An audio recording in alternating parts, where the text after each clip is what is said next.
आप सबको जय मसीह की praise the Lord. Shalom everyone. परमेश्वर को हम धन्यवाद देते हैं सुंदर समय के लिए कि परमेश्वर ने हमें मौका दिया कि हम इस समय परमेश्वर के वचन से सीख सकें और उसके और नज़दीक आ सकें।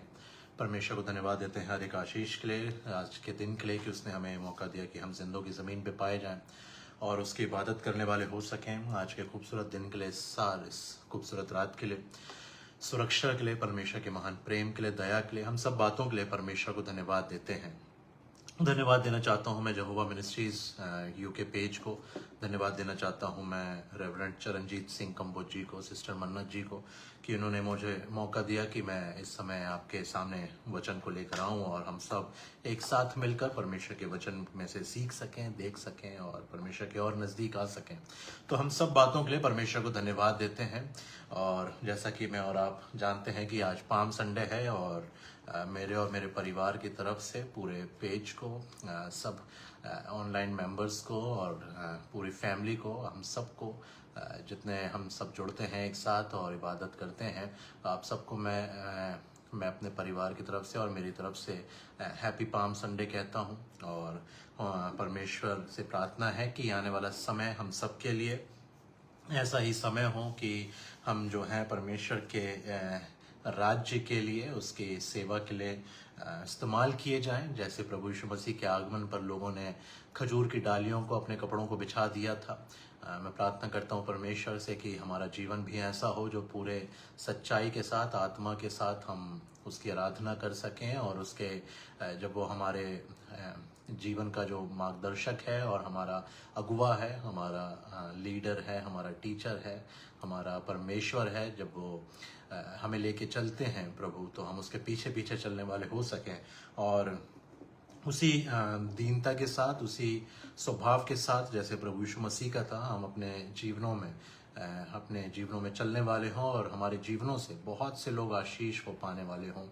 और होने दें कि हम भी अपना बेस्ट परमेश्वर के सामने रख दें, उसके कदमों पर बिछा दें कि वो जब आए तो हमें इस तरह से पाए कि हमने अपने जीवन को पूरी पवित्रता के साथ जो है हम सब ने बिताया और परमेश्वर हम सब के जीवनों को बहुत आय से इस्तेमाल करें, ऐसी मेरी परमेश्वर से प्रार्थना है।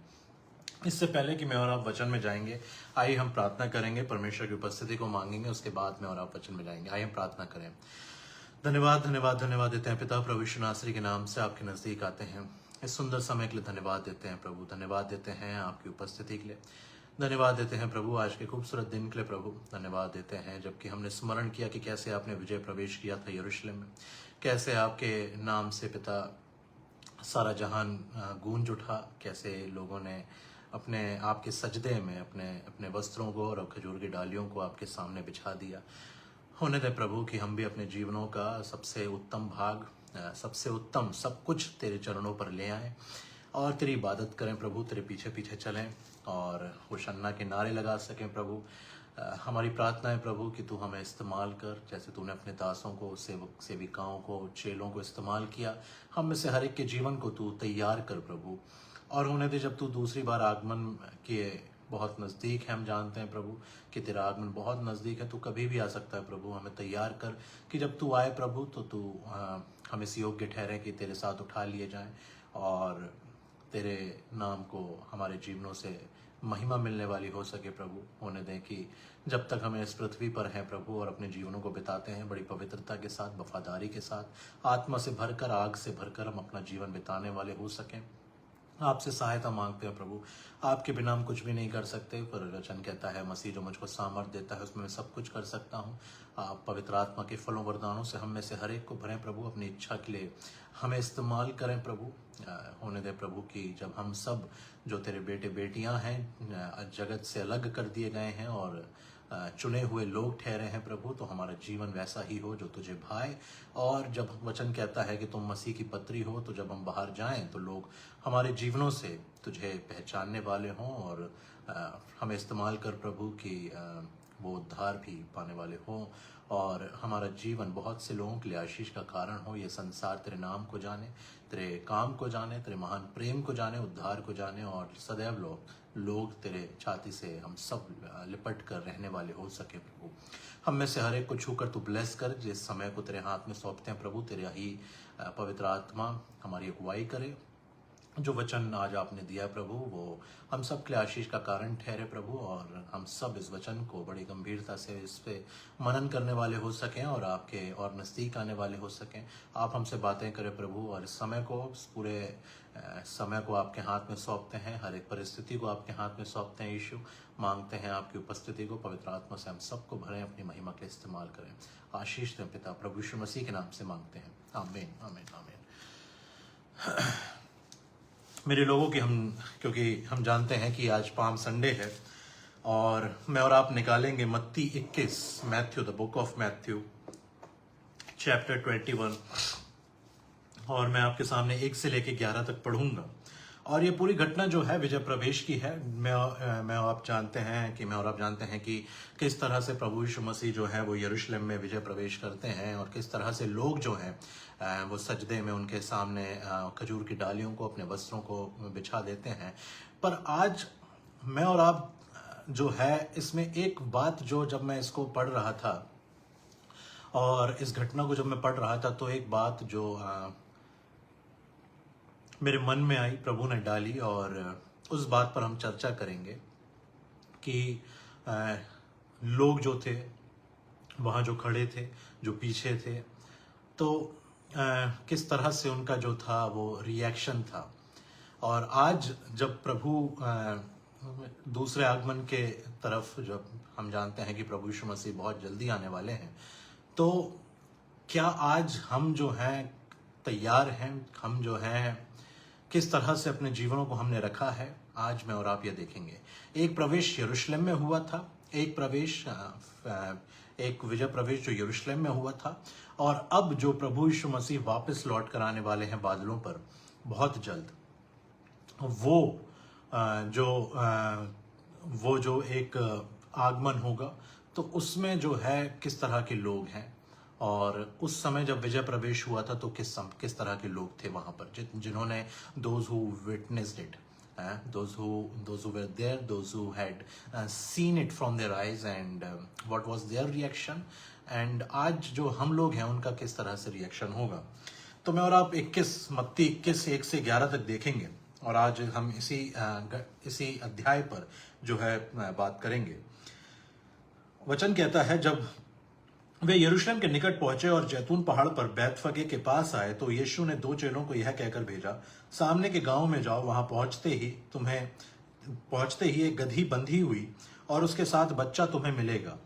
उन्हें खोलकर मेरे पास ले आओ। यदि तुमसे से कोई कुछ कहे तो कहना कि प्रभु को इनका प्रयोजन है, तब वह तुरंत उन्हें भेज देगा। यह इसलिए हुआ कि जो वचन भविष्यवक्ता के द्वारा कहा गया था वह पूरा हो। सिय्योन की बेटी से कहो, देख तेरा राजा तेरे पास आता है, वह नम्र है और गधे पर बैठा है, वरन लादू के बच्चे पर।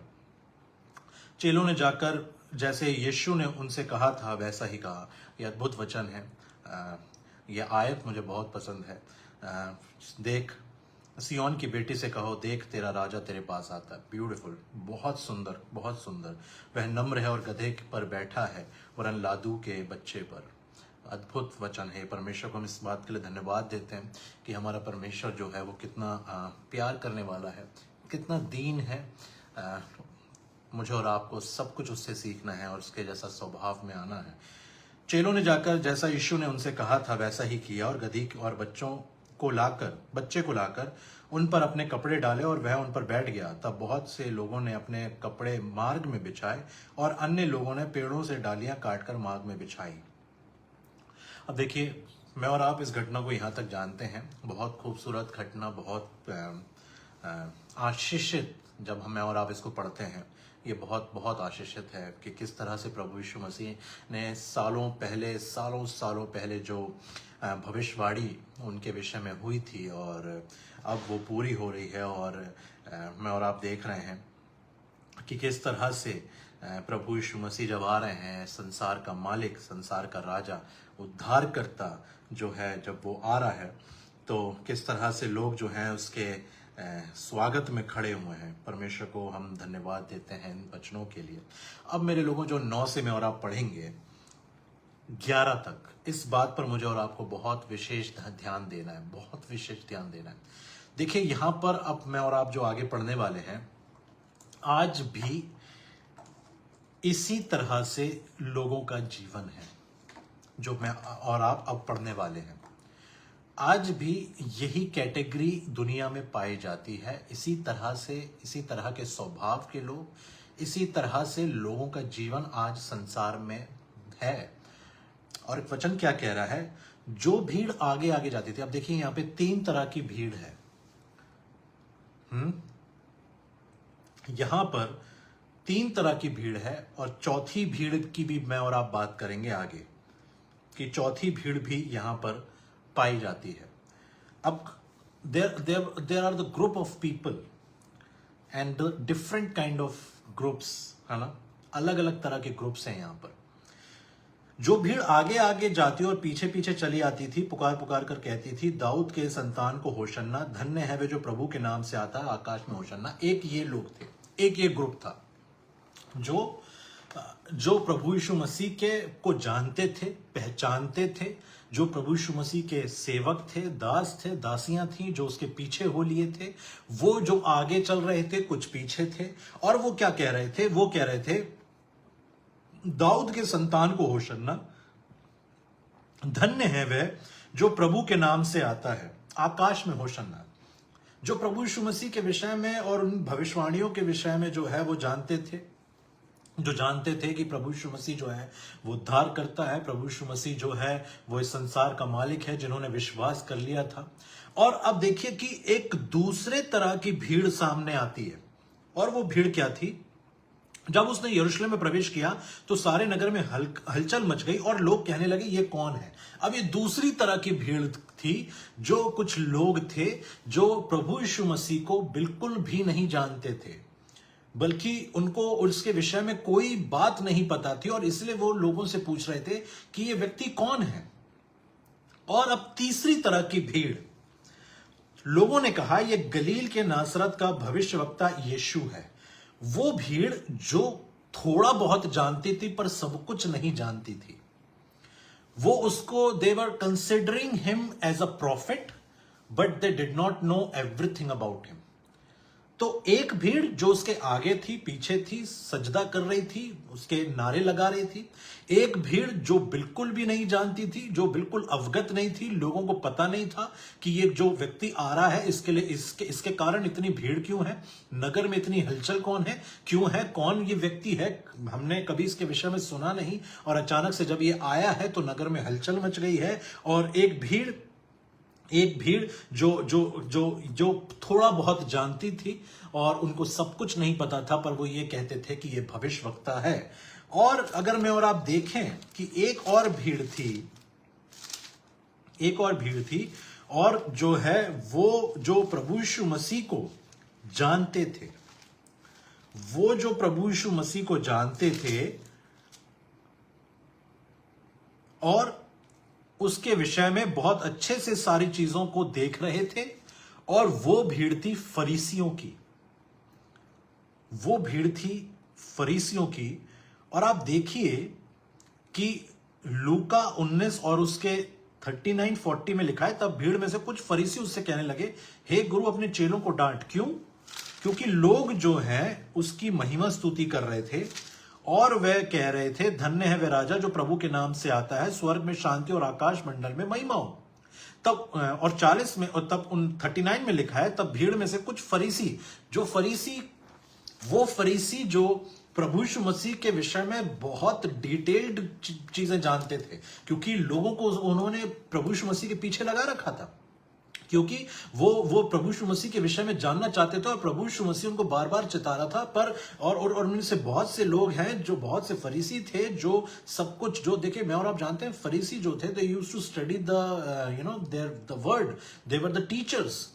तो उनको बहुत सब चीजें पता थी, पर उनको इस बात का डर था कि अब अगर ये व्यक्ति जो है आ गया, और अगर अब मैं और आप जानते हैं प्रभु यीशु मसीह ने कहा कि मार्ग, सत्य और जीवन मैं ही हूं, बिना मेरे द्वारा कोई पिता के पास नहीं पहुंच सकता।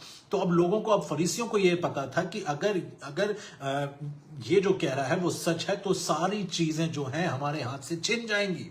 तो वो सब कुछ जानते हुए भी अनजान बने रहना चाहते थे, सब कुछ जानते हुए भी अनजान बना रहना चाहते थे, और ना केवल अनजान बने रहना चाहते थे, पर वो लोगों को भी मजबूर कर रहे थे या उनको बहला फुसला रहे थे कि लोग जो है वो प्रभु यीशु मसीह के पास ना जाएं, क्योंकि उनको इस बात का बहुत डर था कि अगर लोग प्रभु यीशु मसीह के पास चले जाएंगे तो उनकी चीजें उनके हाथ से छिन जाएंगी। हाँ, और आप देखिए यूहन्ना की पुस्तक क्या बताती है कि फरीसी क्या डिस्कशन कर रहे थे। यूहन्ना 12 और उसका 19 कहता है, तब फरीसियों ने आपस में कहा, सोचो तो सही कि तुमसे कुछ नहीं बन पड़ता, देखो संसार उसके पीछे हो चला है। They were so much concerned about it, was so much stressed about it, कि भाई तुम कोई कुछ नहीं कर पा रहा है, उसके पीछे संसार हो गया है। तो ये 4 तरह की भीड़ उस समय वहां खड़ी हुई थी, और आज इस 4 तरह की भीड़ के विषय में मैं और आप बात करेंगे। एक वो भीड़ जो सब कुछ जानती है, देख रही है और सजदा कर रही है, इबादत कर रही है और परमेश्वर के नाम की महिमा स्तुति कर रही है। जो उसके लोग हैं, जो उस पर भरोसा रखते हैं, जो उस पर विश्वास करने वाले लोग हैं, वो सजदा कर रहे हैं। आज भी दुनिया में मैं और आप देखेंगे तो चीजें बदली नहीं है। आज भी आप उठाकर देखेंगे इस घटना को, तो यही 4 तरह के लोग दुनिया में हैं। एक जो सच में धार्मिकता का जीवन बिता रहे हैं, एक जो कुछ भी नहीं जानते हैं, एक जो थोड़ा बहुत जानते हैं, और एक जो सब कुछ जानते हैं पर उसके बावजूद भी बदलना नहीं चाहते हैं। आज भी ये 4 तरह की कैटेगरी हमारे सामने है। ये उस समय से शुरू हुई थी और आज भी है। और अब जब दूसरा आगमन होने वाला है, ये विजय प्रवेश यरूशलेम में था, अब विजय प्रवेश जो होगा जब प्रभु यीशु मसीह दूसरी बार आएंगे, तो भी ये 4 तरह के लोग पाए जाएंगे। हाँ, पर हम प्रार्थना करते हैं प्रभु से कि वचन प्रभु ने कहा कि जब सारे संसार में सुसमाचार प्रचार हो जाएगा तो मनुष्य का पुत्र आएगा। तो हमारी यही प्रार्थना है कि लोग उसके बारे में जाने और बहुतायत से जाने और सब कुछ अच्छे से जाने। पर आप देखिए कि उस समय जो लोग थे और आज के सिनेरियो में अगर मैं और आप देखें तो आज भी बहुत से लोग जो हैं वो उसके सच में धार्मिकता के जीवन बिताने वाले, सच में डर और भय के साथ जीने वाले हैं, सच में अपने जीवन से वचन को पूरा करने वाले और उसके भय में चलने वाले हैं। और कुछ लोग हैं जो बिल्कुल नहीं जानते हैं, जिनके पास अभी तक वचन नहीं पहुंचा है, और ये कुछ लोग हैं जो बहुत तो नहीं जानते हैं पर थोड़ा बहुत जानते हैं, क्योंकि उनके घर में उन्होंने वचन को नहीं उठाया।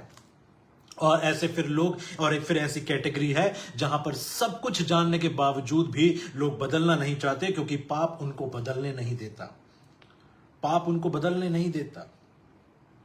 आप विश्वास मानिए, फरीसियों के लिए प्रभु यीशु मसीह ने कहा कि हे अंधे अगुवे तो हैं पर अंधे हैं, क्योंकि उनको ऐसा लगता है लोगों को कि हमने जो जान लिया है वो सब कुछ है। तो आज मैं और आप इन चीजों के विषय में बात करेंगे। एक वो भीड़, मैं और आप आज ये देखेंगे कि मैं और आप किस कैटेगरी के लोगों में खड़े हुए हैं और कहां पाए जाते हैं। क्या मैं और आप आज परमेश्वर के नाम को महिमा दे रहे हैं और उसके आगे आगे अपने वस्त्रों को बिछाते हुए, अपनी इच्छाओं को बिछाते हुए और उसके नाम को ऊंचा उठाते हुए चल रहे हैं? क्या मैंने और आपने अपना जीवन उसको समर्पित कर दिया है? क्या मैंने और आपने अपना बेस्ट उसके सामने रख दिया है और अब हम कह रहे हैं प्रभु मेरी नहीं पर तेरी इच्छा पूरी हो? या मैं और आप उस कैटेगरी में हैं जो आज कुछ भी नहीं जानता? या मैं और आप उन नॉमिनल क्रिश्चियंस की तरह हैं जो सब कुछ नहीं जानते हैं, संडेज को चर्च आ जाते हैं पर सब कुछ नहीं जानते हैं? प्रभु यीशु मसीह कौन है, क्या चाहता है, कैसे जीवन वो चाहता है कि एक इंसान बिताए? क्या मैं और आप उस कैटेगरी में हैं, या मैं और आप उस कैटेगरी में हैं जो कि बहुत खतरनाक है? देखिए, ये एक वो कैटेगरी जो सब कुछ जानते हैं और धार्मिकता का जीवन जी रहे हैं, ये आशीषित हैं। जो कुछ नहीं जानते, प्रभु जो है उनको सब चीजें समझाएगा, बताएगा, और विश्वास हम करते हैं कि वो जो है अपने प्रभु के द्वारा उद्धार को पाएंगे। पर ये 2 कैटेगरी बहुत खतरनाक है। जो थोड़ा बहुत जानते हैं क्योंकि ये उनका चुनाव है, जो प्रभु यीशु मसीह के विषय में थोड़ा बहुत जानते हैं, जिनका स्टेटस लेवल जो है, उनको अपना स्टेटस प्यारा है। संडे को वो लोग जो चर्च में कभी कभी आना जो है उसको अपनी बहुत बड़ी अचीवमेंट समझ लेते हैं, और चर्च में जब आते हैं तब भी उनका ध्यान पूरी तरह से परमेश्वर के वचन की तरफ नहीं रहता। या चौथे वो लोग जो सब कुछ जानते हैं और पूरा वचन ध्यान से सुनते हैं, पर जिंदगी में 1% भी उसका इंप्लीमेंटेशन नहीं करते हैं। मैं और आप किस कैटेगरी में हैं? मैं और आप किस श्रेणी में हैं? मैं और आप किस जगह पर खड़े हुए हैं? कौन से लोग हैं? मैं और आप किस जगह पर हैं? कौन से लोगों के साथ मेरा और आपका जो है परमेश्वर जो है वो मुझे और आपको देख रहा है, और उसने मुझे और आपको किस श्रेणी में रखा हुआ है? याद रखिएगा मेरे लोगों, मेरे और आपके सोच लेने से और नजरिए से कुछ भी बदलेगा नहीं। परमेश्वर मेरे और आपके लिए क्या सोचता है, क्या वो चाहता है, और कैसे वो मुझे और आपको देखता है, ये मायने रखता है। वचन में और आप जानते हैं, भजन संहिता एक बहुत खूबसूरत वचन है। वो उन लोगों के लिए है जो रात दिन परमेश्वर की खोज में लगे हुए हैं, और परमेश्वर कहता है, उसकी आप स्टार्टिंग देखिए कैसे हो रही है। क्या ही धन्य है वह पुरुष, ये पहला कैटेगरी, ये पहले तरह के लोग जो उसकी सजदा कर रहे हैं, जो उसके लिए उसके सामने अपना बेस्ट देना चाहते हैं, जिन्होंने अपने जीवन में अंगीकार कर लिया है, जिन्होंने अपने जीवन में पश्चाताप कर लिया है, जिन्होंने अपने जीवन को पूरी तरह से प्रभु को समर्पित कर दिया है। और उन लोगों के विषय में प्रभु का वचन कहता है, क्या ही धन्य है वह पुरुष जो दुष्टों की युक्ति पर नहीं चलता, न पापियों के मार्ग में खड़ा होता, और न ठट्टा करने वालों की मंडली में बैठता है। और क्यों कह रहा है? क्योंकि ये व्यक्ति, परंतु वह तो यहोवा की व्यवस्था से प्रसन्न रहता और उसकी व्यवस्था पर ध्यान करता रहता है। इस व्यक्ति के पास समय नहीं है, फालतू की चीजों के लिए समय नहीं है, गॉसिपिंग के लिए समय नहीं है, मूवीज के लिए इसके पास समय नहीं है, इसके पास सीरियल्स के लिए समय नहीं है, इसके पास आईपीएल के लिए समय नहीं है। इसके पास समय अगर किसी बात का है तो वो बात है वचन को पढ़ने की, वो बात है परमेश्वर के वचन पर चलने की, वो बात है परमेश्वर की इच्छा को पूरा करने की। ये वो व्यक्ति है जो पापियों के मार्ग में खड़ा नहीं होता, जहां पर मजाक चल रहा है, ठट्टा चल रहा है, लोग एक दूसरे की बुराई कर रहे हैं, निंदा गालियां चल रही हैं, नशा चल रहा है। तो वचन कहता है नहीं, ये व्यक्ति जो धन्य है, जो पुरुष जो दुष्टों की युक्ति पर नहीं चलता, पापियों के मार्ग में खड़ा नहीं होता, किसी की बातों में नहीं आता, वो जो परमेश्वर के राज्य को ढूंढ रहा है, वो जो परमेश्वर से प्यार कर रहा है और किसी न किसी तरह चाहता है कि परमेश्वर की इच्छा उसकी जिंदगी से पूरी हो। क्या मैं और आप इस जगह पर हैं आज? क्या मैं और आप अपने खुदा के साथ हैं? क्या मैं और आप आज खुदा की इबादत कर रहे हैं? देखिए मेरे लोगों, नाम मुंह से इबादत परमेश्वर की तो बहुत से लोग करते हैं, परमेश्वर को दिल से इबादत करने वाले चाहिए। इसलिए प्रभु यीशु मसीह ने कहा, वो अपने लिए ऐसे आराधकों को ढूंढ रहा है जो आत्मा और सच्चाई से उसकी आराधना करें, मुंह से नहीं। क्या आपने और मैंने देखा? और आप देखिए ये किस बात से कह रहा है, वो प्रभु यीशु मसीह किस व्यक्ति से कह रहा है? सामरी स्त्री से ये बात कर रहा है। और आप देखिए, अब आप देखिएगा, अद्भुत है परमेश्वर। देखिए प्रभु यीशु मसीह एक ऐसी स्त्री से बात कर रहा है जो पूरा ज्ञान नहीं रखती है, जो पाप में फंसी हुई है। वो उससे ये बोल रहा है जिसने अपना जीवन खुदा से बहुत दूर बिताया। वो उससे ये बोल रहा है कि परमेश्वर तुझे ऐसे लोगों को ढूंढ रहा है जो आत्मा और सच्चाई से उसकी आराधना करेंगे। और अब आप देखिए फरीसियों से परमेश्वर प्रभु यीशु मसीह क्या कह रहा है कि ये होठों से मेरा आदर करते हैं पर इनका मन मुझसे दूर है। दो तरह के लोग, एक जो दिखावट में हैं, एक जो दिखा रहे हैं कि हम देखो भाई साहब, हम we are the highest authority, हम जो है हमें पूरी व्यवस्था पता है, हमने we know the law of Moses, हमें सब कुछ पता है। और प्रभु यीशु मसीह ऐसे लोगों से क्या बोल रहा है कि ये जो है होठों से आदर करना जानते हैं, इनका मन मुझसे दूर है। और वो एक पापी व्यक्ति से, एक ऐसी स्त्री से जिसका जीवन बहुत अच्छा नहीं रहा, उससे वो कह रहा है कि अगर तू सुनना चाहती है तो अब ये बात सुन कि परमेश्वर अपने लिए ऐसे आराधकों को ढूंढ रहा है जो आत्मा और सच्चाई से उसकी आराधना करें। आप देखिए कि दोनों डिफरेंट पर्सनैलिटीज हैं। एक वो जो खुदा से जुड़े रहने का क्लेम करता है, इसलिए मैंने आपसे कहा he doesn't want the praises from the mouth, वो जो प्रेज है, वो जो वर्शिप है, वो दिल से मांगता है। और दिल से जब वर्शिप होती है, विश्वास मानिए, इंसान जो है परमेश्वर से एक आत्मा हो जाता है। कई लोग बड़े हैरान होते हैं कि ऐसा कैसे हो सकता है कि आदमी और एक मनुष्य और एक परमेश्वर, ये मैं नहीं कह रहा, ये परमेश्वर का वचन कहता है कि जो प्रभु की संगति में रहता है वह उसके साथ एक आत्मा हो जाता है। ये मेरे शब्द नहीं, ये बाइबल बताती है।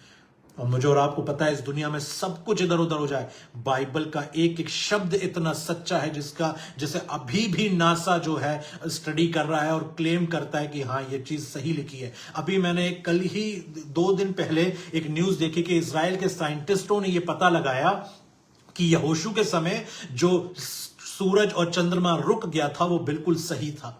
आप सोचिए, आज भी बाइबल जो है, जो साइंटिस्ट हैं वो ये बोलते हैं कि बाइबल की हर एक घटना जो है, आप देखिए कई जगहों पर बाइबल को रखा गया, उससे देखा गया और फिर उस चीज की जांच पड़ताल की गई। परमेश्वर ने कहा आकाश और पृथ्वी टल जाएंगे, मेरा वचन कभी ना टलेगा। और यह परमेश्वर का वचन है कि मैं और आप उसके साथ एक आत्मा हो जाएंगे।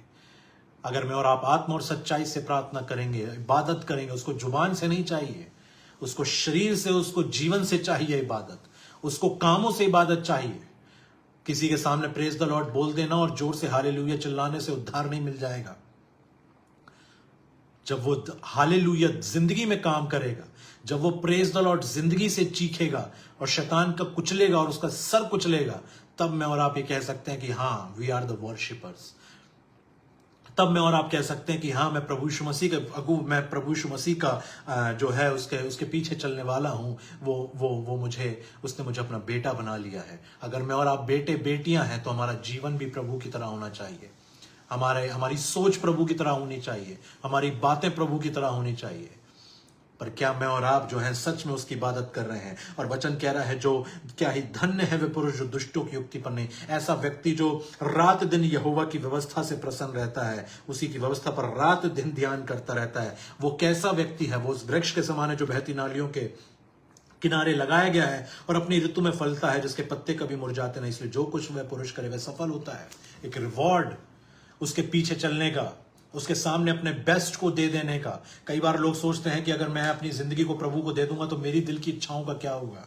वचन कहता है जो योजनाएं मैं तुम्हारे लिए बनाता हूं उन्हें मैं जानता हूं, वे लाभ की हानि की नहीं, अंत में तुम्हारी आशा पूरी करूंगा। आप और मैं उसको बेस्ट दे के देखें, वो उस बेस्ट को दी बेस्ट बनाकर देगा मेरे और आपके हाथ में। वो इतना बेस्ट होगा कि उसके सामने बेस्ट भी फीका लगेगा बिल्कुल। पर क्या मैं और आप उसको अपना पूरा तरह से समर्पित अपना जीवन दे सकते हैं? क्या मैं और आप देने के लिए तैयार हैं? क्या मैंने और आपने जो है ये इस बात को अपने जीवन में ठान लिया है कि मेरे जीवन से अब कुछ होगा तो वो परमेश्वर की महिमा होगी?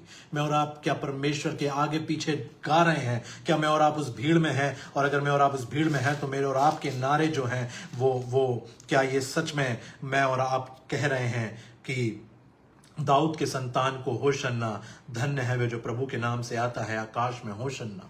क्या प्रभु मुझे और आपको उस भीड़ में देख रहा है जहां मैं और आप उसकी इबादत कर रहे हैं, जहां मैं और आप उसके साथ साथ हैं, जहां मैं और आप उसके पीछे पीछे चल रहे हैं, जहां मैं और आप उसके आगे आगे उसकी स्तुति करते हुए चल रहे हैं? क्या मैं और आप उस भीड़ में हैं?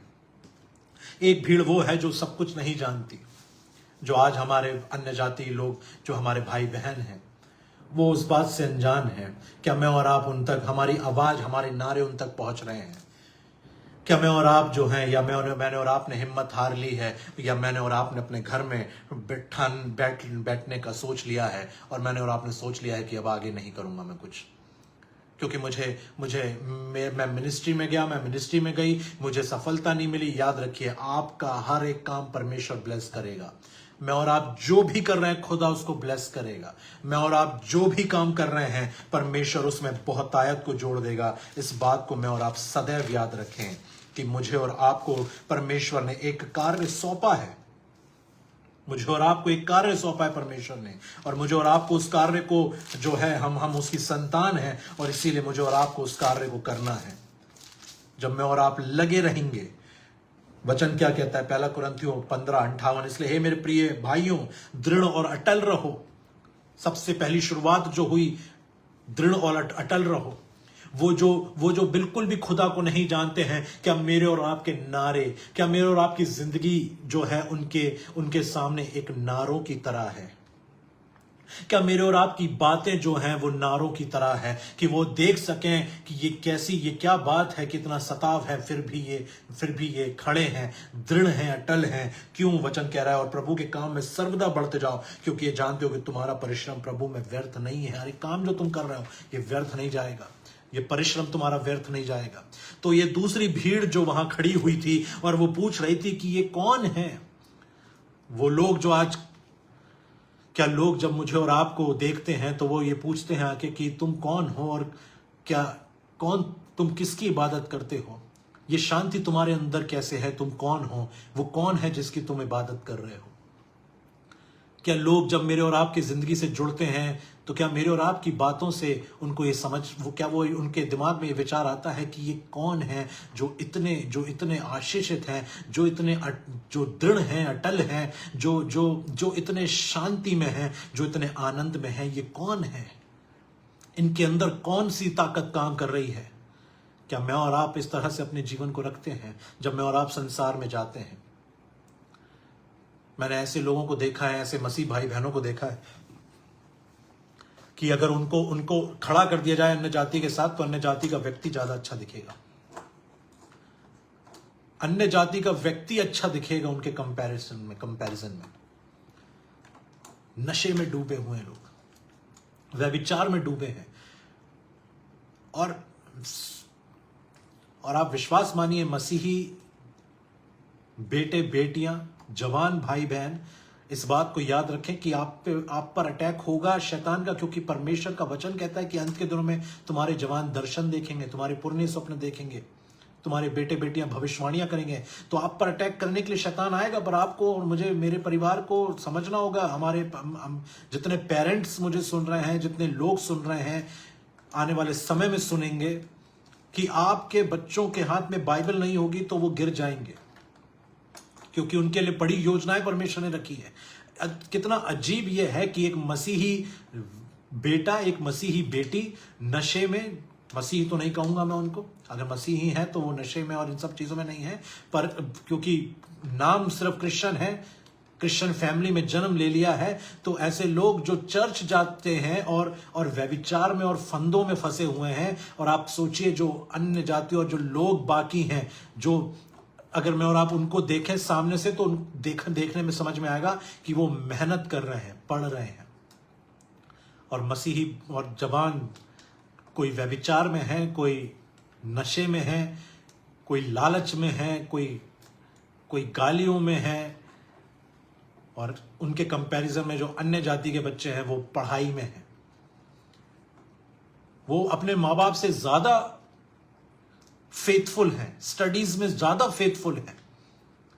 और ये हमारे लिए दुख की बात है कि परमेश्वर के वचन को जानने वाले लोग परमेश्वर से दूर हैं और उसके खिलाफत में काम कर रहे हैं अपने जीवनों से। और वो जो जानते नहीं हैं वो ऐसा जीवन जी रहे हैं जैसे मसीहों को जीवन जीना चाहिए। This is really shameful. मुझे और आपको बहुत ध्यान से देखना है कि हमारा चाल चलन कैसा है। तो ऐसी भीड़ जो पूछ रही थी ये कौन है, क्या मेरे और आपके जीवन में किसी ने आज तक मुझसे और आपसे आगे पूछा है कि तुम कौन हो, तुम्हारे अंदर ये कौन है, तुम्हारे जीवन में ये कौन काम करता है, तुम्हारे अंदर इतनी शांति क्यों है, तुम इतने आनंदित क्यों रहते हो, तुम प्रार्थना कर रहे हो, तुम कौन हो? कौन से लोग प्रार्थना करते हैं खाना खाते समय? क्या तुम मुझे बताओगे? तो और आप बताएंगे कि मैं प्रभु यीशु मसीह का बेटा हूं, प्रभु यीशु मसीह की बेटी हूं। हमारा प्रभु, we are the servants of the Lord. We know the one true living God. We serve the one true living God. हम उस सच्चे परमेश्वर के आराधक हैं। यीशु मसीह उसका नाम है, जिसने हमें यह सिखाया है कि धन्यवाद दो, हर बात के लिए धन्यवाद दो, खाने के लिए धन्यवाद दो, प्रार्थना में रहो। मैं और आप दूसरों के आशीष का कारण होने के लिए बुलाए गए हैं। तो ऐसी भीड़ जो बहुत सब कुछ नहीं जानती, कुछ भी नहीं जानती, और वो पूछ रहे हैं कि कौन है। आज लोग बीमार हैं, तकलीफों में, परेशानियों में हैं, और अपने सबसे तो नहीं पर अपने अंदर उनके एक सवाल होता है कि कौन है सच्चा जीवित परमेश्वर। क्या मैं और आप, परमेश्वर क्या मुझे और आपको उत्तर बना के उनकी जिंदगियों में भेज सकता है? क्या मेरा और आपका जीवन इस लायक है कि हम भी अन्य जातियों की तरह झूठ बोल रहे हैं? हमें भी कोई फर्क नहीं पड़ता, बाहर का व्यक्ति झूठ बोल रहा है, हम झूठ बोल रहे हैं, वो सोच रहा है कि ये भी तो हमारी तरह है। क्या फर्क है? उसको नहीं पता कि उसको जबकि ये दिखना था कि इसके अंदर से तो ये जिसके लिए प्रार्थना करता है उसकी चंगाई हो जाती है, ये जिसके लिए प्रार्थना करता है उसकी समस्या हल होती है, ये जिसके लिए प्रार्थना करता है उसको शांति मिलती है, इसके जीवन में जाने क्या क्या हो जाए पर ये आनंदित रहता है, शांत रहता है। ये क्या पढ़ रहा है ये व्यक्ति? ये कुछ पढ़ता रहता है और आंख बंद करके प्रार्थना करता है। ये कौन है जो जो जो हमेशा मिलता है तो प्रोत्साहित करता है? ये कौन है जो, और ये किसकी इबादत कर रहा है? वो कौन है जिसकी ये इबादत करता है? और तब परमेश्वर मुझे और आपको इस्तेमाल करेगा उस जिंदगी को बदलने के लिए। आप सोचिए, अगर हमारा जीवन वैसे ही गालियों से भरा हो, नशे से भरा हो, व्यभिचार से भरा हो, तो परमेश्वर क्या मुझे और आपको इस्तेमाल करेगा, और कैसे मैं और आप जो है अंत के दिन में उसके सामने खड़े रह सकेंगे। वो जो हमें अपने महिमा के लिए इस्तेमाल करना चाहता है, हमने तो लोगों को अपने जीवन से दूर कर दिया, हमारे अकड़ ने लोगों को जीवन से दूर कर दिया। अच्छा फलाना, अरे वो तो क्रिश्चियन, अरे उसके अंदर इतना घमंड है कि पूछो मत। अरे वो क्रिश्चियन, वो तो इतनी अकड़ में रहता, उससे बात कर नहीं सकते हैं।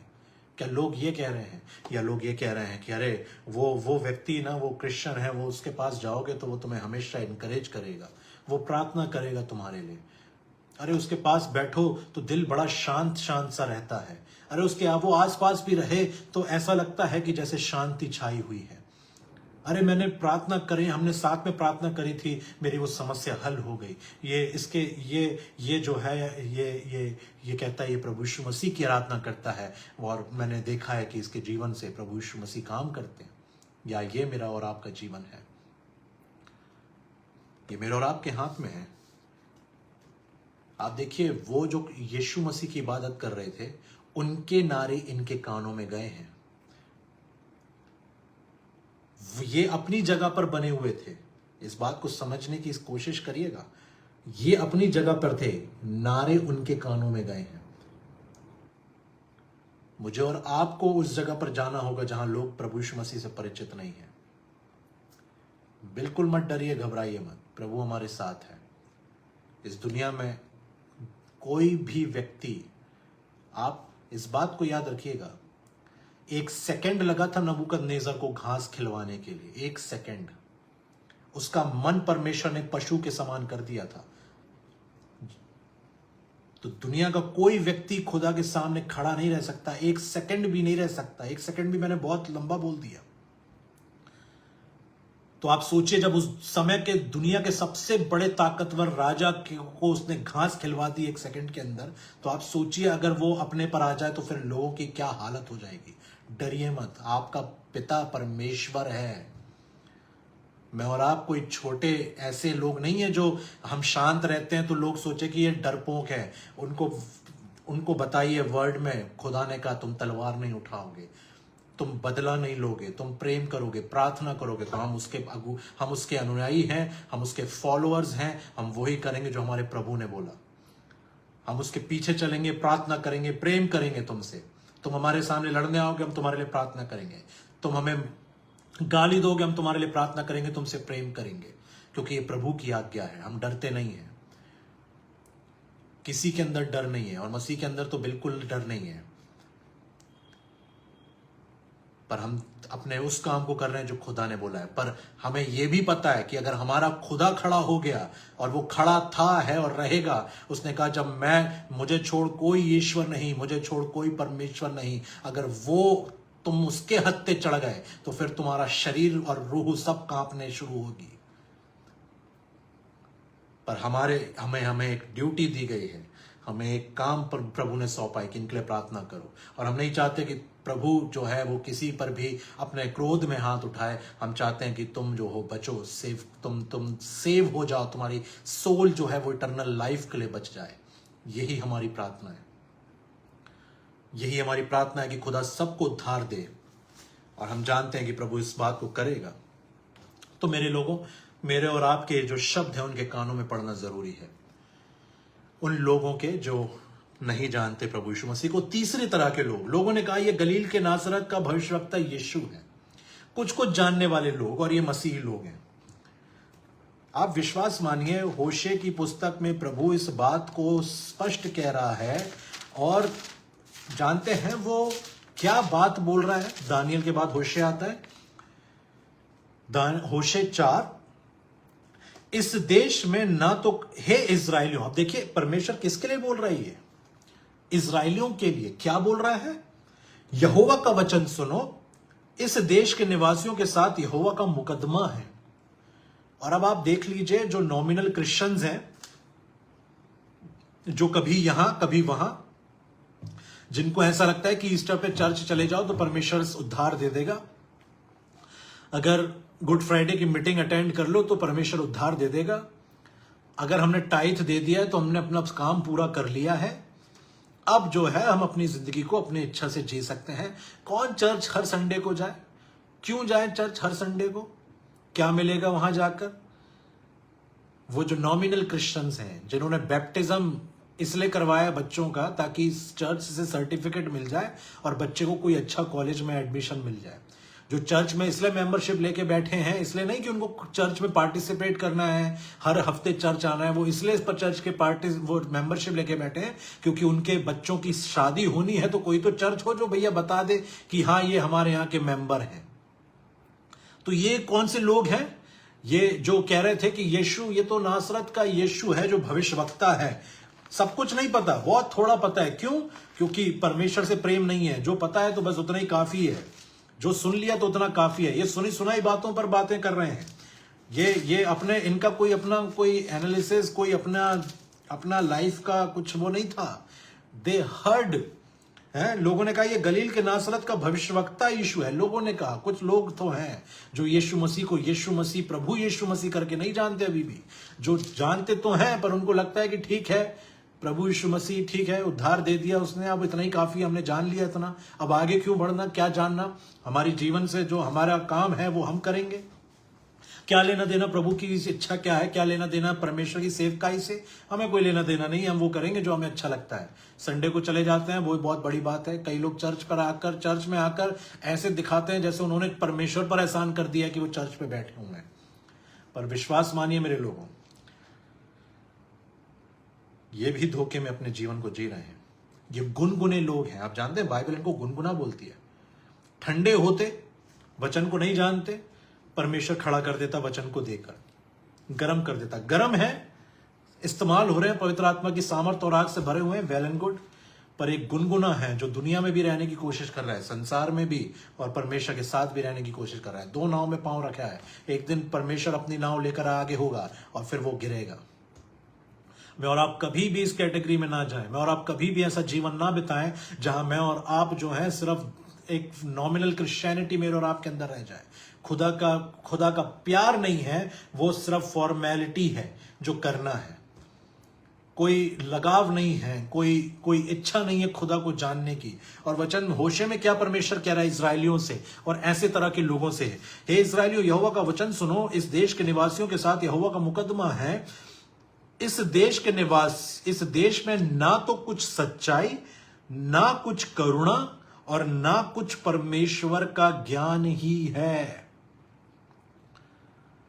ना कुछ करुणा, ना कुछ सच्चाई, ना कुछ परमेश्वर का ज्ञान है। विश्वास मानिए, जो लोग अपने आप को इस तरह से धोखा दे रहे हैं उनके अंदर सच्चाई भी नहीं है, करुणा भी नहीं है। जिन्होंने खुदा यीशु मसीह को जाना ही नहीं है अच्छे से कि वो कौन है, क्या वो चाहता है, क्या उसके वचन है। और प्रभु यीशु मसीह स्वयं इस बात को कहते हैं, यदि तुम मेरी आज्ञाओं को नहीं मानते तो क्यों मुझसे तुम हे प्रभु कहते हो? जब तुम मेरी आज्ञाओं को मानना नहीं चाहते, तुम do not want to follow the word, तुम्हारा हे प्रभु कहना बचा नहीं लेगा। तुम हे प्रभु करके प्रार्थना कर लेते हो, उसके बाद फिर उठ के झूठ बोलना शुरू कर देते हो। तो ये कौन सा हे प्रभु है? ये कैसा हे प्रभु है जो तुम्हारा प्रार्थना में तो हे प्रभु है, उठ गए तो फिर वही झूठ शुरू हो गया है। हे प्रभु मुझे माफ कर दे, मैंने चुगली करी, अब चुगली करने के लिए माफी मांग ली तो फिर उठ के दोबारा क्यों चुगली कर रहा है मेरा भाई? हे प्रभु मुझे माफ कर, मैं व्यभिचार में नहीं पड़ूंगा, नहीं पड़ूंगी, अब माफी मांग ली, अब उठ के फिर से तेरा वो शुरू है, तो क्यों मैं और आप जो है इस तरह का जीवन जिए? प्रभु कह रहे हैं तुम्हारा हे प्रभु मुझे नहीं बचाएगा। अंत के दिनों में बहुत से लोग कहेंगे, हे प्रभु हमने तेरे लिए ये किया, हमने तेरे लिए हमने तेरे नाम से दुष्ट आत्माओं को निकाला, बीमारों को चंगा किया, हाथ रखे, प्रार्थना की। प्रभु कहेगा तुम कुकर्मी हो, मेरे सामने से हट जाओ। हे कुकर्मी हो, मैंने तुम्हें कभी नहीं जाना, मेरे सामने से दूर हो। वो चेंज चाहता है, वो बातें नहीं चाहता, वो काम चाहता है। विश्वास कर्म बिना मरा है। अगर मैं और आप कहते हैं हम विश्वासी हैं और हमारे काम वैसे नहीं है, वो मरा हुआ विश्वास है। It's a dead faith of no use. ना कुछ बदलेगा ये फेथ, ना कुछ लाएगा ये फेथ। 6 में लिखा है, मेरा ज्ञान ना होने से मेरी प्रजा नष्ट हो गई, तूने मेरे ज्ञान को तुच्छ जाना है, इसीलिए मैं तुझे अपना याजक रहने के अयोग्य ठहराऊंगा। बड़ी गहरी बात है मेरे लोगों। आप जानते हैं प्रकाशित वाक्य में लिखा है, परमेश्वर प्रभु यीशु मसीह ने हमें अपने पिता के लिए एक राजा और एक याजक बना दिया है। वचन यहां क्या कह रहा है? तुझे मेरा ज्ञान नहीं है। याजकों को मूसा ने बहुत बारीकी से बताया था कि कैसे होम बलि होगी, हिलाने की भेंट होगी, मेल बलि होगी, पाप बलि होगी।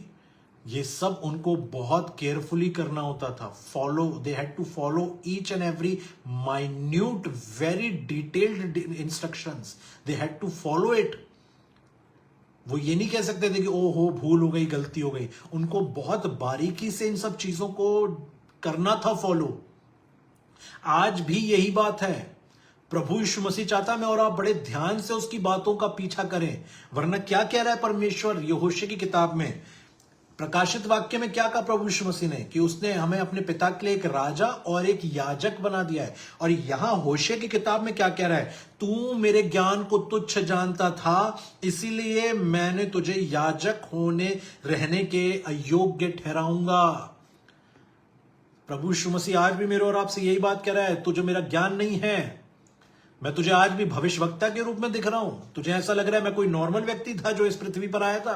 तेरा जीवन, जो अपने जीवन को तुझे बदल देना चाहिए था, तुझे डरना था इस बात से कि मैं तेरा न्याय भी करूंगा, तुझे प्यार करना था मुझसे कि मैंने तेरे लिए अपनी जान को दे दिया, उसके बावजूद तूने अपने कामों से मुझे भविष्यवक्ता जैसा ठहरा दिया है, एक ऐसा नॉर्मल कैटेगरी में मुझे लाकर खड़ा कर दिया है। तो अब जब मैं आऊंगा तो यह बात समझ ले कि तुझे मेरा ज्ञान नहीं था, इस कारण से तू मेरा याजक नहीं रहने पाएगा, तू मेरा राजा भी नहीं होगा मेरे राज्य का।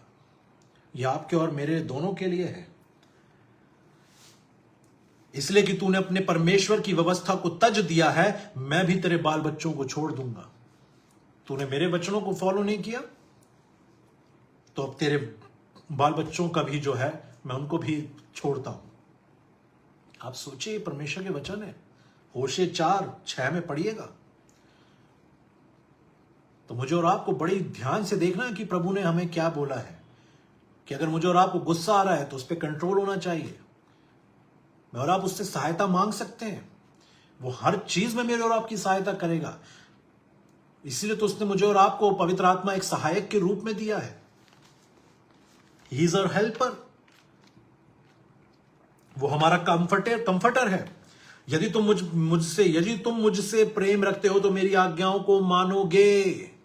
यूहन्ना 14:15, मैं पिता से विनती करूंगा और वह तुम्हें एक सहायक देगा कि वह सर्वदा तुम्हारे साथ रहे। देखिए, दोनों आयत बहुत बात करती है अपने चीजों से, अपने आप से। ये बहुत कुछ कह रहा है वचन मुझसे और आपसे। क्यों परमेश्वर कह रहा है कि तुम पहले मेरे से अगर प्रेम रखते हो तो मेरी आज्ञाओं को मानोगे, और उसके बाद वो अचानक से इस बात को सामने रख रहा है कि मैं पिता से विनती करूंगा कि वह तुम्हें एक और सहायक देगा कि वह सर्वदा तुम्हारे साथ रहे। क्यों देगा? कि तुम मुझसे प्रेम कर सको और मेरी आज्ञाओं को मान सको। अपनी कोशिशें मुझे और आपको करने की जरूरत नहीं है मेरे लोगों। मुझे और आपको हमें हथियार के रूप में हमें आत्मा की तलवार दी गई है। मैं और आप किसी बात से ना डरें, घबराएं। अगर मुझसे और आपसे कोई गलती हो गई है तो मैं और आप खुदा से सहायता मांगे, वो मुझे और आपको खड़ा करेगा। पर जब लोग अपने जीवन को इस तरह से जीने लगते हैं और फिर सहायता नहीं लेते हैं, तब बार बार वो पाप में गिरते हैं। तो मुझे और आपको समझना है कि मुझे और आपको पूरा पूरा ज्ञान होना चाहिए हमारे प्रभु का। और वो कैसे होगा? वचन के पढ़ने से। आज भी लोग प्रार्थना कर रहे हैं पर नशे में भी जुड़े हुए हैं। आप विश्वास मानिए, वो एक सिगरेट आपका एक साल में एक बार, वो नशे को परमेश्वर नशा ही देखेगा। वो अभी भी नशा ही देखेगा उसको। वो ऐसे नहीं देखेगा कि आपने और मैंने जाके किसी जगह पर खड़े होकर अरे परिस्थिति ऐसी वही सब सुनने। He will not be entertaining our excuses, he want the result. उसने एक्सक्यूज नहीं दिया जगत को बचाने के लिए कि ठीक है अरे क्या करना, छोड़ो, वो तो ऐसा था इसलिए मैं बचा नहीं। उसने तो दे दिया अपना पुत्र, एकलौता पुत्र, ताकि जो कोई इस पर विश्वास करे। और किस लिए? परमेश्वर ने जगत से ऐसा प्रेम किया कि उसने अपना एकलौता पुत्र दे दिया, ताकि जो कोई इस पर विश्वास करे वो नाश न हो परंतु अनंत जीवन पाए। तो उसने कोई बहाने नहीं मारे उसमें। यीशु मसीह ने अपने आप को दीन करा, परमेश्वर के रूप में होकर परमेश्वरत्व को अपने वश में रखने की वस्तु ना समझा। उसने बहाना नहीं किया। उसने क्रूस पर चढ़ने के सामने उसके सामने कोई बहाना नहीं किया। तो मैं और आप अपने नशों में, व्यभिचारों में बहाने मार के बच नहीं सकते। मैं और आप भूल जाएं कि वो कहेगा कि अरे अच्छी बड़ी खतरनाक परिस्थिति थी, वो कहेगा कि तुम्हारे पास मैंने सहायक भेजा था, तुमने मदद क्यों नहीं ली उसकी? तुम्हें समस्या थी, मदद लेते। तुम मदद लेते, ये बात का सबूत होता कि तुम मुझसे प्यार करते, इसीलिए तुमने मदद ली ताकि तुम मुझसे बने रहते, मुझ में बने रहते। मैं और आप अगर उससे प्यार करते हैं तो मुझे और आपको ये विश्वास करिए कि वो मुझे और आपको अपनी आज्ञाओं को वो चाहता है कि मैं और आप उसकी आज्ञाओं को माने, और वो अपनी आज्ञाओं को पूरा होता देखना चाहता है हमारे जीवन से। तभी मैं क्लेम और आप क्लेम कर सकते हैं that we love Jesus Christ. If you are not following his words then it is all fake and it is all in vain. कुछ हासिल नहीं होगा लोगों को अपने जीवन से फिर। और प्रभु क्या कह रहा है? और वह तुम्हें एक और सहायक देगा कि वह सर्वदा तुम्हारे साथ रहे। सर्वदा, कभी कभी नहीं। तुम जब गिरने लगोगे तो वो तुम्हारी मदद करेगा। पर ज्ञान तो हो लोगों को परमेश्वर का, पर पता तो चले कि परमेश्वर उनकी जिंदगी से क्या चाहता है। तो ये वो लोग थे जिनको ऐसा लगता था कि प्रभु यीशु मसीह तो एक भविष्यवक्ता है, आया है, चलो ठीक है, भविष्यवक्ता के रूप में है तो ठीक है। पर वो भविष्यवक्ता नहीं, वो भविष्यवक्ता भी है और वो इस दुनिया का रचनाकार भी है। वो एकमात्र जीवित सच्चा परमेश्वर है जिसने संसार को अपने शब्द से बनाया, अपने हाथों से उसने मुझे और आपको रचा है। और एक आखिरी कैटेगरी के लोग जो सब कुछ जानते हैं पर बदलना नहीं चाहते। और ये कैटेगरी ये बहुत खतरनाक है। देखिए, फरीसी लोग इस बात को कह रहे थे कि तुमसे कुछ नहीं बन पड़ता, देखो संसार उसके पीछे हो चला है। ठीक है, अब आप सोचिए कि प्रभु यीशु मसीह फरीसियों के लिए क्या कह रहा है। क्या मैंने और आपने देखा इस बात को कि प्रभु यीशु मसीह उन लोगों के लिए जो ये क्लेम करते हैं कि हमें सब कुछ पता है। और फरीसी क्या कह रहे थे? तब फरीसियों ने आपस में कहा, सोचो तो सही कि तुमसे कुछ नहीं बन पड़ता, देखो संसार उसके पीछे हो लिया है। वो लोग जो खुदा से ज्यादा अपने को महत्व देते हैं। फरीसी क्या बोल रहे हैं? देखो संसार उसके पीछे हो चला है। कहना क्या था? आओ हम भी उसके पीछे चलें। आज लोग क्या है, उनको भी ऐसा लगता है कि चीजें हमारे हाथ से ना निकल जाए, लोग हमारे हाथ से ना निकल जाए, पैसा हमारे हाथ से ना निकल जाए। वो देखो सबको ही उसके पीछे हो चला है। लोग चले गए, उनका पैसा चला जाएगा, हमारे ऐशोआराम का क्या होगा।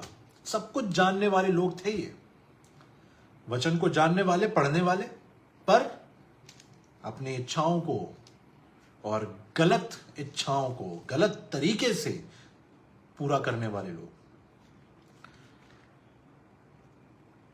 आज भी मेरे प्रिय लोगों, बहुत से लोग इसी तरह जीवन जी रहे हैं जो सब कुछ जानते हैं। उन्होंने बाइबल पढ़ ली, उन्होंने प्रार्थनाएं करी हैं, पर उनका जीवन आज भी नहीं बदला है। और जानते हैं कुछ बातें जो प्रभु यीशु मसीह ने फरीसियों के विषय में कही, इस बात को देख लेना जरूरी है। और 13 से शुरू करा है प्रभु यीशु मसीह ने, और कितना चीजें लिखी हैं तो मैं और आप देखें। और वो किसके विषय में कह रहा है? जो लोग सब कुछ जानते हैं पर अपना जीवन नहीं बदलना चाहते, उनको डर है कि उनके हाथ से कुछ ना कुछ चला जाएगा। हे कपटी शास्त्री फरीसियों, तुम पर हाय, तुम मनुष्य के लिए स्वर्ग के राज्य का द्वार बंद करते हो। ऐसे लोग जो आज समाज में हैं, परिवार में हैं, जिनके कारण दूसरे भी खुदा से दूर हो गए, ना तो स्वयं ही उसमें प्रवेश करते हो और ना प्रवेश करने वालों को प्रवेश करने देते हो। हे कपटी शास्त्री फरीसियों, तुम पर हाय, तुम विधवाओं के घरों को खा जाते हो और दिखाने के लिए बड़ी देर तक प्रार्थना करते रहते हो, इसलिए तुम्हें अधिक दंड मिलेगा। बहुत से लोगों को आज आप जानते हैं परमेश्वर ने जीवन क्यों दिया है? ताकि वो मन फिरा ले, क्योंकि परमेश्वर नहीं चाहता कि वो नष्ट हो।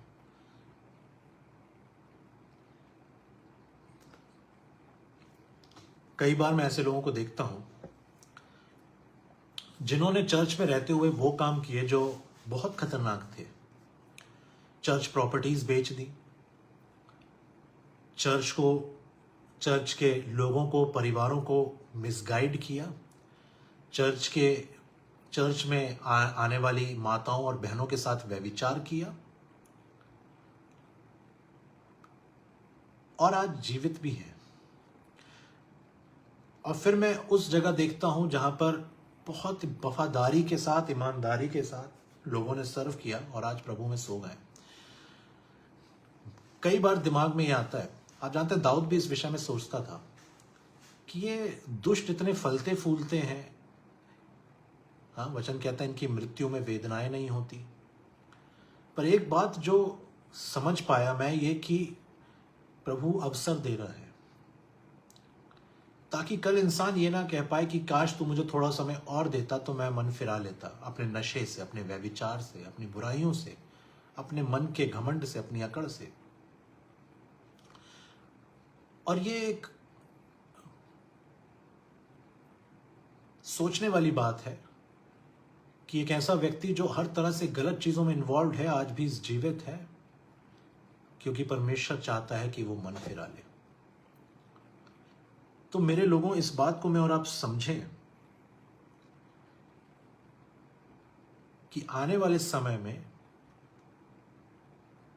वो लोग जो सिर्फ दिखावट जिनके अंदर है, जो ये सोचते हैं, वचन कहता ना, मूर्ख अपने मन में कहता है कोई परमेश्वर है ही नहीं। परमेश्वर मौका दे रहा है, आज भी मौका दे रहा है, और ये मौका बहुत कीमती है।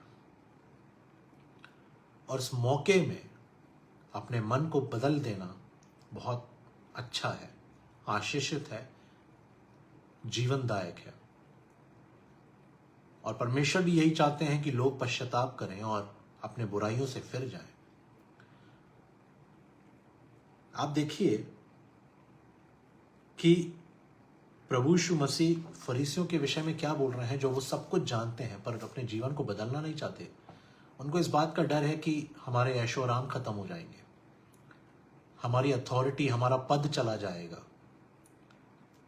आगे क्या कह रहे हैं प्रभु यीशु मसीह? हे कपटी शास्त्रियों फरीसियों, तुम पर हाय, तुम एक जन को अपने मत में लाने के लिए सारे जल और थल में फिरते हो, और जब वह मत में आ जाता है तो उसे अपने से दूना नारकीय बना देते हो। जो लोग, ये उस कैटेगरी की बात कर रहे हैं प्रभु यीशु मसीह उनके विषय में बात कर रहे हैं जो सब कुछ जानते हैं, उसके बावजूद उनका जीवन ऐसा है कि ना केवल वो नहीं बदलना चाहते पर लोगों के जीवन को अपने से दुगना नारकीय बना देते हैं। और आज हमारे सामने ये प्रश्न है कि हमारा जीवन कैसा है? क्या मेरे और आपके जीवन से परमेश्वर के वचन का प्रचार, हमारी सोच, हमारी बातों से परमेश्वर की महानता लोगों तक पहुंच रही है, या मैं और आप अपने जीवन से लोगों को ठोकर मार रहे हैं? और आप विश्वास मानिए, प्रभु यीशु मसीह जो प्रेम करने वाला है, उसी के ये शब्द हैं कि जो ठोकर खिलाता है उसके लिए भला ये होता कि उसके गले में पाट बांधा जाता और वो समुद्र में डाल दिया जाता। चक्की का पाट बांधा जाता और वो समुद्र में डाल दिया जाता। आप इमेजिन करिए, ये प्रभु यीशु मसीह के द्वारा बोली गई बातें हैं कि वो उस व्यक्ति को कैसे देखता है जो दूसरों को ठोकर मार रहा है। वो उस व्यक्ति को कैसे देख रहा है जो सब कुछ जानते हुए बदलना नहीं चाहता, पर दूसरों को भी वो बहुत नुकसान आत्मिकता में पहुंचा रहा है। आपके और मेरे जीवन में, आपके और मेरे परिवार में मुझे और आपको परमेश्वर का एक हाथ बनना है जो लोगों को सही रास्ता दिखा सके, ना कि शैतान का हाथ जहां लोग सही रास्ते पे जा रहे हैं तो उनको पकड़ पकड़ कर गलत रास्ते पर फेंका जा रहा है। मैं और आप किसके लिए इस्तेमाल हो रहे हैं? मेरे और आपके जीवन को देखकर लोग क्या बोल रहे हैं अपने मन में? सब आप देखिए, माँ बाप हो, बच्चे हो, भाई बहन हो, पति पत्नी हो, पर हर किसी के व्यक्ति के मन के अंदर चीजें चलती हैं। वो सामने वाले को देखता है और उसको देखकर उसके चीजें दिमाग में आती हैं। और वो क्या बातें हैं? क्या मैं और आप अपने जीवन से परमेश्वर की महानता को लोगों के जीवन में पहुंचा रहे हैं, या मैं और आप जो हैं वो शैतान के हाथ में पड़ गए हैं और अब अपने जीवन से लोगों को ठोकर दे रहे हैं? जब एक मसीही व्यक्ति समाज में खड़े होकर गाली दे, जब एक मसीही व्यक्ति व्यभिचार में गिर जाए, जब एक मसीही व्यक्ति नशे में चला जाए, जब एक मसीही व्यक्ति के मुंह से बुराइयां निकलती हैं, तो आप सोच के देखिए कि जितने लोग उसके आसपास खड़े हैं उनके ऊपर क्या प्रभाव पड़ रहा है। और सबसे बड़ी बात कि यीशु मसीह उस व्यक्ति को कैसे देख रहा है।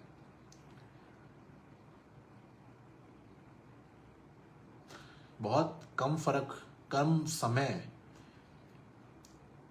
बहुत थोड़े समय के लिए प्रभु यीशु मसीह से वो डाकू जो बाजू में उसके लटका था उसकी बात हुई, पर अनंत काल के जीवन में चला गया।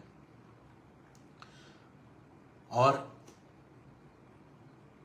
वैसे ही बहुत थोड़ा समय लगा यहूदा को इस टेबल से, प्रभु की मेज से उठकर शैतान की मेज में जाने के लिए।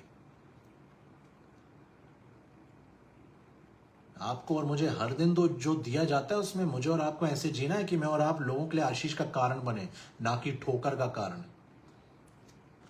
हे अंधे अगुओं, तुम पर हाय, जो कहते हो यदि कोई मंदिर की शपथ खाए तो कुछ नहीं, परंतु यदि कोई मंदिर के सोने की सौगंध खाए तो उससे बंध जाएगा। मंदिर की शपथ से खाए तो कोई दिक्कत नहीं, सोना, पैसा, जिनके लिए, लोगों के लिए जो बहुत मायने रखता है, जो चर्च में आ रहे हैं और चर्च प्रॉपर्टीज को बेच रहे हैं और उनको लगता है कि उनने बहुत बड़ी अचीवमेंट, उनने एक जमीन उनने बेचकर बांट ली, खा ली। जनरेशंस पर कर्सेस पड़ेंगे, जनरेशंस पर। आप देखिए, नीति वचन बोलता है अपनी सीमा को, अपने पुरखाओं की बांधी हुई सीमा को ना बढ़ाना, अपनी सीमा को ना बढ़ाना। जो परमेश्वर आपको और मुझको ये बोल रहा है कि हमारे हाथ में कब्जे की चीजें, ये चीजें नहीं होना चाहिए। ऐसा नहीं कि हमारी सीमा ये थी और हमने अब बढ़ा लिया और हम सोच रहे हैं कि हम ब्लेस हो गए। जैसे लोग अपने घरों के सामने की सड़कों पर चीजें बढ़ा लेते हैं और सोचते हैं कि हमने ब्लेस हो गए। आप कभी ब्लेस्ड नहीं हो सकते। वचन टूटेगा, शैतान लूटेगा। और लोग फिर खुदा के भवन के और उसके इंस्टीट्यूशंस की प्रॉपर्टीज को जो बेच रहे हैं, आप सोच कर देखिए, जितने उसमें हाथ लगा रहे हैं, जितने उसमें साथ में पैसा खा रहे हैं, उनका क्या हश्र करेगा परमेश्वर। जो इंस्टीट्यूशन से अपने जो मालिकों से झूठ बोल कर झूठे बिल लगाते हैं और उनके ऑफिस में 4 एसी आता है तो इस कंडीशन में आता है कि मेरे घर में 1 एसी आना चाहिए। आप सोच के देखिए कि जब खुदा आपके और उन लोगों के सामने आएगा, अगर मैं और आप ऐसा काम करने लगे और अगर खुदा हमारे सामने आएगा, तो आप सोच कर देखिए कि क्या हालत होगी ऐसे इंसान की। और हम सोचते हैं कि किसी को पता नहीं चलेगा, पूरा शहर जानता है इन बातों को। मैं अपने शहर की बात बता रहा हूं आपको। मैं अपने शहर में एक बिजनेसमैन के साथ खड़ा था और उस व्यक्ति ने मुझसे बिल्कुल ओपनली इस बात को कहा कि भैया, आपके यहां जितने लोग समाज में, संस्था में काम कर रहे हैं, ये सब घूसखोर हैं। इसमें से आज सब नहीं, पर इसमें से जितने ये मेन टॉप पर बैठे हुए हैं, ये घूसखोरी बहुत करते हैं और इन लोगों ने जो है हर चीज में ये कमीशन खाते हैं ये लोग। आप सोचकर, ये मेरे शब्द नहीं, उस व्यक्ति के शब्द हैं कि आपके समाज में बहुत से लोग घूसखोरी में हैं। आप सोचकर देखिए, पूरे शहर को पता, और हम सोच रहे हैं कि हमने अपने घर में एसी लगवा लिया। हमारे घर में तो टाइल्स लग गई, हमारे घर में तो बड़ा सा टीवी आ गया, हमारे घर में तो बड़ा सा रेफ्रिजरेटर खड़ा हुआ है, हमें तो एक बड़ी गाड़ी मिल गई, किसी को पता नहीं चला। पता चले ना चले, स्वर्ग में तो सब पता चल रहा है कि तुम्हें सोने की शपथ खाने से तुम्हें दिक्कत है, मंदिर की शपथ खाए तो कोई दिक्कत नहीं। हे मूर्खों और अंधों, कौन बड़ा है, सोना या वह मंदिर जिससे सोना पवित्र होता है? फिर कहते हो कि यदि कोई वेदी की शपथ खाए तो कुछ नहीं, परंतु जो भेंट उस पर है, यदि कोई उसकी शपथ खाए तो बंध जाएगा। हे अंधों, कौन बड़ा है, भेंट या वेदी जिससे भेंट पवित्र होती है? इसलिए जो वेदी की शपथ खाता है वह उसकी, जो कुछ उस पर है उसकी भी शपथ खाता है। जो मंदिर की शपथ खाता है वह उसकी, और उसमें रहने वाले की भी शपथ खाता है। जो स्वर्ग की शपथ खाता है वह परमेश्वर के सिंहासन की और उस पर बैठने वाले की भी शपथ खाता है। हे कपटी शास्त्री और फरीसियों, तुम पर हाय, तुम पुदीने और सौंफ और जीरे का 10वां अंश तो देते हो, परंतु तुमने व्यवस्था की गंभीर बातों को अर्थात न्याय, दया, विश्वास को छोड़ दिया है। चाहिए था कि तुम इन्हें भी करते रहते और उन्हें भी ना छोड़ते। हे अंधे अगुओं, तुम मच्छर को तो छान डालते हो, परंतु ऊंट को निगल जाते हो। हे कपटी शास्त्रियों फरीसियों, तुम पर हाय, तुम कटोरे और थाली को ऊपर ऊपर से मांजते हो, परंतु वह भीतर अंधेर और असंयम से भरे हुए हैं। हे अंधे फरीसियों, पहले कटोरे और थाली को भीतर से मांज कि वह बाहर से भी स्वच्छ हो। मैं और आप जो हैं, इन बातों को बड़ी गंभीरता से लें मेरे लोगों, कि परमेश्वर मुझे और आपको कैसे देख रहा है और किस भीड़ का हिस्सा है मैं और आप। वो भीड़ जो प्रभु यीशु मसीह की इबादत कर रही है, वो जो कुछ नहीं जानती है, वो जो थोड़ा बहुत जानते हैं, या वो जो सब कुछ जानते हैं पर बदलना नहीं चाहते। और जो थोड़ा जानते हैं और कोई बदलना नहीं चाहते, ये सबसे ज्यादा खतरनाक जगह पर खड़े हुए हैं, क्योंकि ये हमारा चुनाव है कि हम उसके बारे में कितना जानना चाहते हैं। आप सोचिए, जिस खुदा ने, वचन कहता है कि माता के गर्भ में रखने से पहले मैंने तुझ पर चित्त लगाया। हमें वर्ड कहता है, भजन संहिता, I am made fearfully and wonderfully. जो परमेश्वर हमारे लिए इतना सोचता है, जो प्रभु हमारे विषय में इतनी चिंता करता है, मैं और आप उसकी इच्छा की कितनी चिंता करते हैं, उसके दिल की कितनी चिंता करते हैं, उसके विषय में मैं और आप कितने चिंतित रहते हैं कि मैं और आप खुदा के कार्य को कर रहे हैं कि नहीं, और वैसे कर रहे हैं कि नहीं जैसे वो चाहता है। मेरा और आपका जीवन कैसा है लोगों के सामने? क्या मैं और आप अपने परिवार में ही लोगों को ठोकर लगा रहे हैं? क्या मैं और आप अपने समाज के लोगों को ठोकर दे रहे हैं? क्या मैं और आप अपने ऑफिस में लोगों के सामने एक ठोकर बने हुए हैं? या मैं और आप अपने लिए, परिवार के लिए, समाज के लिए और अपने लोगों के लिए आशीष का कारण है? और जब लोग हमें देखते हैं तो हमारे नारे उनके कानों में पड़ रहे हैं, और हम नारे लगा रहे हैं, और हम झूम रहे हैं, और हम आत्मा में गा रहे हैं, और हम खुश हैं, और हम कह रहे हैं, हे धन्य है जो प्रभु के नाम से आता है, आकाश में होशन्ना। मैं और आप किस भीड़ का हिस्सा हैं? आज भी मेरे और आपके पास समय है मेरे लोगों। अपने जीवन को बदल डालना बहुत जरूरी है। वचन कहता है, तुम्हारे मन के नए हो जाने से तुम्हारा चाल चलन भी बदलता जाए। क्या मेरा और आपका मन बदला है? और अगर हम कहते हैं कि नहीं, हमने तो मन बदल लिया है, पर हमारा चाल चलन नहीं बदला है, तो मेरे और आपका मन अभी भी नहीं बदला है। हम अपने आप को धोखा दे रहे हैं। इसीलिए बहुत जरूरी है कि मैं और आप आज इस बात के विषय में मैं और आप मनन करें। जब मैं और आप अपने आज रात में बिस्तरों पर जाएं, तो मैं और आप अपने आप से पूछें कि मैं और आप किस भीड़ का हिस्सा हैं? वो जो इबादत कर रही है, या कुछ नहीं जानती, या थोड़ा बहुत जानती है, या सब कुछ जानते हुए भी अनजान बन रही है। आइए हम प्रार्थना करें। धन्यवाद धन्यवाद धन्यवाद देते हैं पिता परमेश्वर। प्रभु यीशु नासरी के नाम से आपके नजदीक आते हैं। सब बातों के लिए आपको धन्यवाद देते हैं प्रभु। आज के वचनों के लिए आपको धन्यवाद देते हैं यीशु। प्रभु प्रार्थना है आपसे कि हम में से हर एक उस भीड़ का हिस्सा हो जो आपकी हमदो सिताइश कर रहा है। हम वैसे आराधक बन सके यीशु जो आत्मा और सच्चाई से आपकी आराधना करे रहे और सर्वदा करते रहेंगे प्रभु। हमें अपना सहायक दें प्रभु। जहां हम कमजोर हैं हमें खड़ा करें। यदि हम गिर जाते हैं तो हमें फिर से चलाएं प्रभु। पर अपने वचन से, अपने प्रेम से अपने लोगों को कभी अलग ना करें प्रभु। हम सब आप पर भरोसा रखते हैं प्रभु। हमारा आसरा केवल आप हैं यीशु। हम सिर्फ आपकी ओर निहारते हैं प्रभु।